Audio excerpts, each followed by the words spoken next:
ಬೆಳಗ್ಗೆನೇ ಎದ್ಬಿಟ್ಟು ಆಚೆ ಕಡೆ ವಾಕಿಂಗ್ಗೆ ಅಂತ ಹೋದೆ. ಆಚೆ ಕಡೆ ವಾಕಿಂಗ್ ಎಲ್ಲ ಮುಗಿಸ್ಕೊಂಬಂದು ಮನೆಗೆ ಬಂದು ಸ್ನಾನ ಗೀನ ಎಲ್ಲ ಮಾಡಿ ಫ್ರೆಶ್ ಅಪ್ ಗಿಶಪ್ ಎಲ್ಲ ಆಗಿ ಬಂದು ಕೆಲಸಕ್ಕೆ ಅಂತ ಕೂತ್ಕೊಂಡೆ. ಲಾಗಿನ್ ಆದೆ. ಮಧ್ಯಾಹ್ನ 2 ಗಂಟೆ ಆಗ್ತಿದ್ದಂಗೆ ಸ್ವಲ್ಪ ಕೆಲಸ ಇತ್ತು. ಆಚೆ ಕಡೆ ಹೋದೆ, ಒಂದು ರೌಂಡು ಕೆಲಸ ಎಲ್ಲ ಮುಗಿಸ್ಕೊಂಡು ಮನೆಗೆ ಬರುವಾಗ ಮ್ಯಾಂಗೋ ಸೀಸನ್ ಇನ್ನೇನು ಸ್ಟಾರ್ಟ್ ಆಗಿದೆ ಅಂತ, ಬೇಸಿಗೆಯಲ್ಲಿ ಬಾರಿಕೆ ಬೇರೆ ಆಗ್ತಾಯಿತ್ತು ಅಂತ ಹಂಗೆ ಒಂದು ಮ್ಯಾಂಗೋ ಜ್ಯೂಸನ್ನ ಕುಡ್ಕೊಂಡು ಬಂದೆ. ಮಧ್ಯಾಹ್ನ 3 ಗಂಟೆ ಮೇಲೆ ಊಟಕ್ಕೆ ಅಂತ ಹೋದೆ. ಅನ್ನ ಹುಳಿ ಮಾಡಿದರು, ಅದಕ್ಕೆ ಒಂದು 4 ಸಂಡಿಗೆನೂ ಎಲ್ಲ ಕರೆದಿದ್ರು. ಅನ್ನ ಹುಳಿ ಸಂಡಿಗೆ ಎಲ್ಲ ತಿನ್ಕೊಂಡೆ, ಊಟ ಗೀಟ ಎಲ್ಲ ಮಾಡಿದೆ. ಆಮೇಲೆ ಭಾಸ್ಕರ್ಸ್ ಮನೆ ಹೋಳಿಗೆಯಿಂದ ಒಬ್ಬಟ್ಟು ಬೇರೆ ತಂದಿದ್ರು. ಸರಿ ಅಂತ ಒಂದು ಡ್ರೈ ಫ್ರೂಟ್ ಹೋಳಿಗೆನ ಹಾಗೆ ತಿನ್ಕೊಂಡೆ.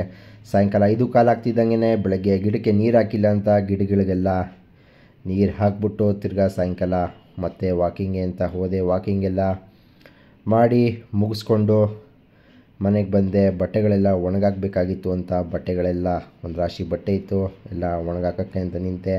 ಆಮೇಲೆ ಮನೆ ಬರ್ತ್ಡೇಗೆ ಅಂತ ಒಬ್ಬರು ಗಿಫ್ಟ್ ಕೊಟ್ಟಿದ್ರು, ಕಾರ್ ಗಿಫ್ಟ್ ಕೊಟ್ಟಿದ್ರು. ತುಂಬ ಚೆನ್ನಾಗಿತ್ತು, ಟಾಯ್ ಕಾರು, ಟ್ರಾನ್ಸ್ಫಾರ್ಮರ್ ಕಾರ್ ಅಂತಲೂ ಹೇಳ್ತಾರೆ ಇದನ್ನು. ಬನ್ನಿ ಈ ಕಾರ್ ಹೇಗಿದೆ, ಹೇಗೆ ಆಪ್ರೇಟ್ ಮಾಡುತ್ತೆ ಅಂತ ನಾವು ನೋಡ್ಕೊಂಡು ಬರೋಣ.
ವಿಡಿಯೋ ನಿಮಗೆ ಇಷ್ಟ ಆಗಿದ್ರೆ ಲೈಕ್ ಮಾಡಿ, ಶೇರ್ ಮಾಡಿ, ಸಬ್ಸ್ಕ್ರೈಬ್ ಮಾಡೋದನ್ನು ಮರಿಬೇಡಿ. ಎಲ್ಲರಿಗೂ ಧನ್ಯವಾದಗಳು. Thank you.